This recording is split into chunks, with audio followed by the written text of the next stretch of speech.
The Jesse Blake Sports Report with Jesse Blake. As soon as we were done recording the Steve Dangle podcast today, a trade happened, as is tradition for the SDP. And because I did not get a chance to talk to you about this trade in that other place where I talk hockey, that is why I'm here with you tonight to talk about the Edmonton Oilers and Buffalo Sabres making a trade. So the Edmonton Oilers sent Ryan McLeod and Tyler Tullio to Buffalo in exchange for Matt Savoie. And the trade on the surface leaves some question marks. But first, let's just get into the players that are sent both ways. Tyler Tullio can be kind of, I don't want to say disregarded, but he's not an important piece here. It's a 5th-round draft pick. It's probably somebody who's not going to play in the NHL at all any point for the Buffalo Sabres this season. We'll see if that changes, but he's an AHLer. That's kind of what it is on Tyler.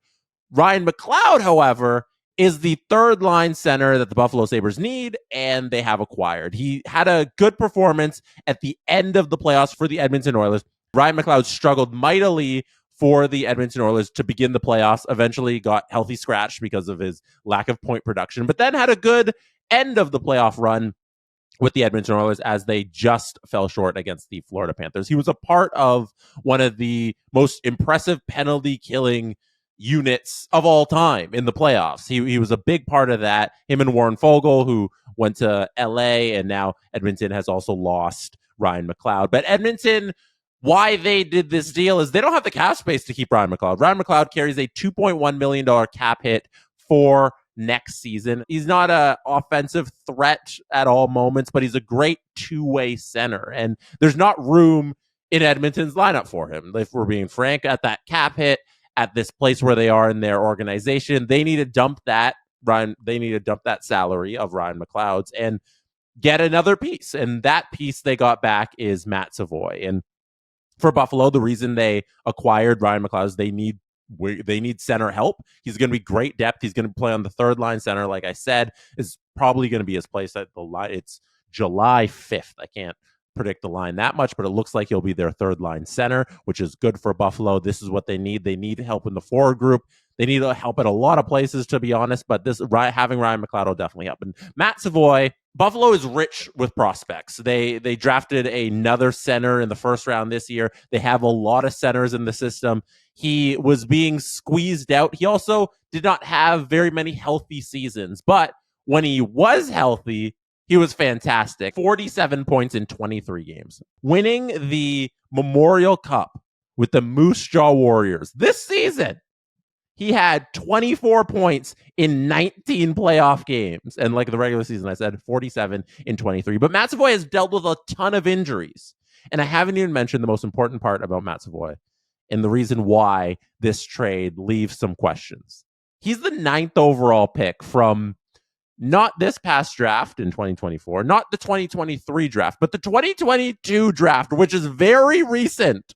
The 9th overall pick went for Ryan McLeod, who is going to be a 3rd-line center on Buffalo Sabres. And this is where we get to the giant question mark on why would Kevyn Adams do this trade. I know why Jeff Jackson, president, CEO, head honcho, interim GM of the Edmonton Oilers would do this trade for the Oilers. You get a great prospect. You get not only a great prospect, but somebody who might be a step away from playing an important role with the Edmonton Oilers.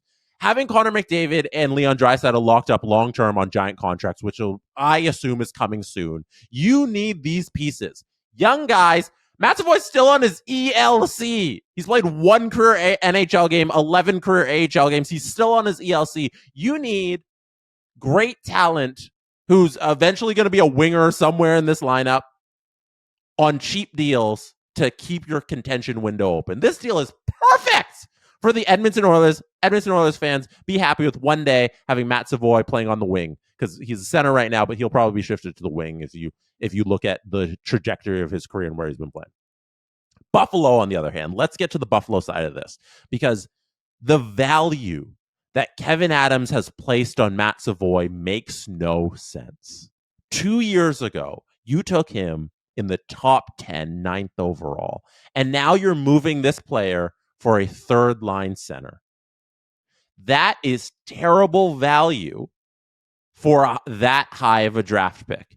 And especially because the Buffalo Sabres are, I believe, $13 million under the cap. And when you are $13 million under the cap, it should be your job on July 1st to spend that money on a forward that you need. And what did Kevin Adams do? Instead of just spending, $13.7 million projected to be under the cap currently in this moment, you don't send a prospect out and acquire a centerman that you need when you have the cash assets to just buy what you need. Why give up something when you can give up nothing? I don't know who Buffalo should have went after, but you are Buffalo. You have the cap space. Overpay for what you need in this moment because you will still be well under the cap. I know you got RFA deals to do. Not everybody is locked up right now for the Buffalo Sabres. They still have to hand out a deal to Peyton Krebs. Bo Byram needs a new deal next season. Like, okay, you're holding off for that. Also, I'm trying to find excuses for this. I'm trying to find excuses for why you wouldn't hold on, why you wouldn't just go out and buy what you need. And I can't come up with many excuses because Tage Thompson's locked up. Dylan Cousins is locked up. Rasmus Dahlin's locked up. Owen Power's locked up. Everybody is good and under contract. UPL, Mr.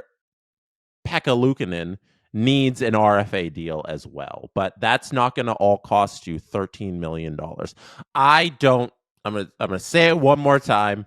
I don't understand the asset management by Kevin Adams and the Buffalo Sabres. It's ridiculous to give up on a 9th overall pick at this point and to move him for a third line center that you can easily just sign in free agency because you have a lot of money to spend. There's been rumors about the Pagulas having an internal cap on the Buffalo Sabres. This would speak to that if they're unwilling to just spend the money and giving up prospects for something they could just buy. I think that would lend to the reasoning behind this. But either way, it's a bad way to run a hockey team.